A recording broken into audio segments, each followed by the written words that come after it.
नमस्कार। व्यावहारिक आयुर्वेद भाग 25 वैद्य सुश्रुत गाडगिल। धूम्रपान के बेनिफिट्स जो हैं वो हम देख रहे हैं। चरक संहिता सूत्र स्थान अध्याय क्रमांक 5 श्लोक नंबर 30 और 31 ये अभी देखेंगे।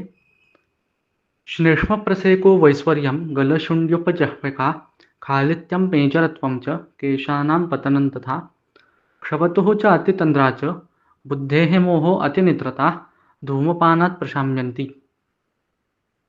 तो धूमपान से इन इन व्याधियों का नाश होता है। एक श्लेष्म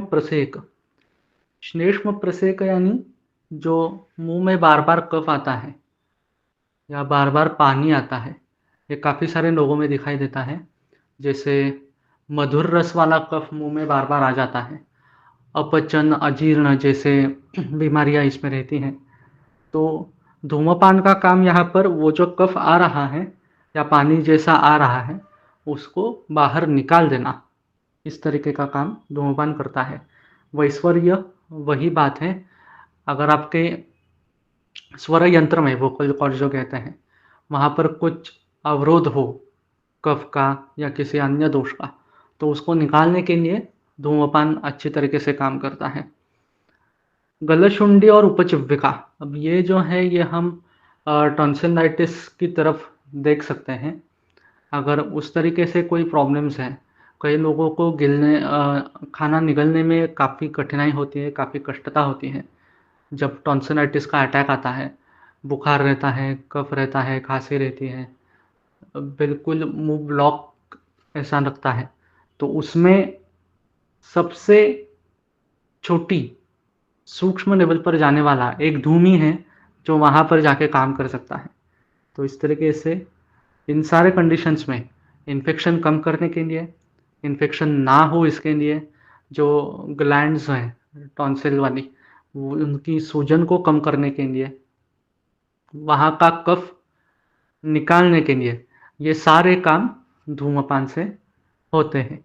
खालित्य और पिंजरत्व और बालों का झटना, ये जो चीज़ें हैं ये धूम्रपान से कम होती हैं।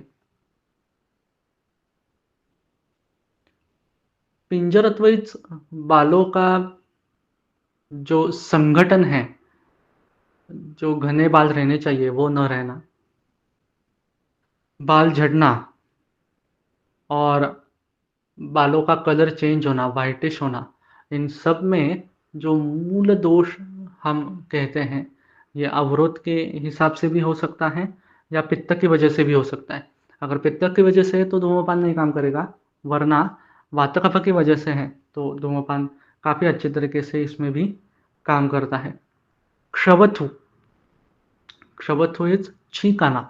कई लोग ऐसे रहते हैं कि उनको सुबह हो गई तो खांसी होती है या छींकें आना शुरू होता है, लगातार 10 12 30 40 इतने तक छींकें आती हैं, फिर वो अपने आप 9-10 बजे शांत हो जाती हैं। तो ये जो व्याधि है उसमें ये धूम्रपान जो है वो काफ़ी प्रचलन में है। जिन लोगों को बार बार खांसी होती है उनको खांसी ना होने के लिए, छींक जो आती है वो छींक ना आने के लिए धूम्रपान प्रशस्त है। अतितंद्रा, ये जो लक्षण है अतितंद्रा, ये कफ वृद्धि से होता है। तंद्रा यानी कि जैसे नींद आती है वैसे ही लगता है, मनुष्य थोड़ा ग्लानि में चला जाता है। तो ये आयुर्वेद के हिसाब से एक मरण सूचक लक्षण भी है। तो उसको उस तंद्रा से बाहर निकालने के लिए धूम्रपान अच्छी तरीके से काम करता है। ये काफ़ी पेशेंट्स में प्रैक्टिकली उपयोग भी इसका किया है। और अतिनिद्रता, अगर काफ़ी ज़्यादा नींद आती हो ऐसे कई लोग कहते हैं कि आलस्य काफ़ी रहता है, शरीर में भारीपन काफ़ी रहता है, नींद बहुत ही लगती है, तो इसमें धूम्रपान अच्छी तरीके से काम करता है। इसमें तीक्ष्ण धूम्रपान देना चाहिए, जैसे अर्क पत्र हो गया या सरसप हो गया, इससे धूम्रपान आपको देना चाहिए। बुद्धिर मोहो, ये एक और एक लक्षण है, क्या करना है और क्या ना करना है। कार्य अकार्येषु अनभिज्ञत्व हम जिसे कहते हैं, कि समझ में नहीं आता, निर्णय लेने की क्षमता नहीं रहती, दैट इज़ बुद्धिमोह।